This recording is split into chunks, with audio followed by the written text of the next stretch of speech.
Good afternoon, listeners. Today we're talking about what it means for Britain to welcome a new Prime Minister and the wave of change that's already rolling in. Andy Burnham stepped into the role in a calm, almost ceremonial fashion. He greeted King Charles, took the keys to number 10, Downing Street, and then declared that this was a moment Britain should start believing again. In his very first speech, he painted a picture of hope and promised what he called a big change, the biggest in the last 4 decades. The idea of financial breathing space was front and center. Burnham promised to use whatever flexibility he could within the country's fiscal rules to give ordinary Britons that kind of relief. His comments, however, set off a swift reaction in the markets. Within hours, bond traders sold off British sovereigns and the 10-year yield jumped above 5%.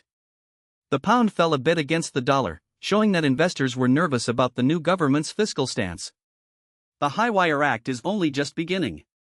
Burnham himself is a veteran of the Labour Party, but there were already veterans eyeing the stool, and the transfer was described as a bloodless coup that ousted Keir Starmer. His roadmap of rapid reform was met almost immediately with pushback from across the political spectrum. Nigel Farage, leader of the Reform UK party, called for an immediate general election and warned that a new leader could not remain in power without a mandate. Canada's own Kemi Badenoch, from the Conservative side, cautioned that Britain cannot borrow more because the tax burden is already too high, meaning cut spending instead. And even the banking world is sounding the alarm.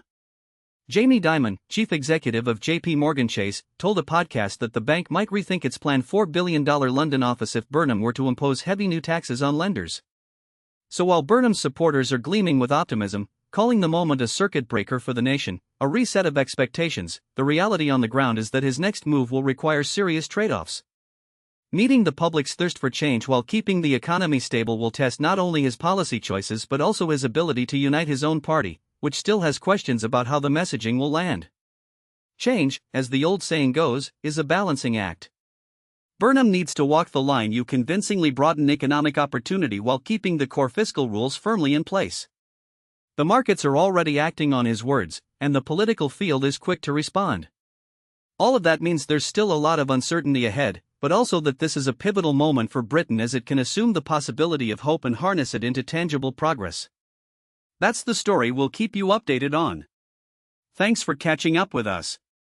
Any thoughts? Drop them in the comments or join our community threads. Until next time, keep the conversation going and stay informed.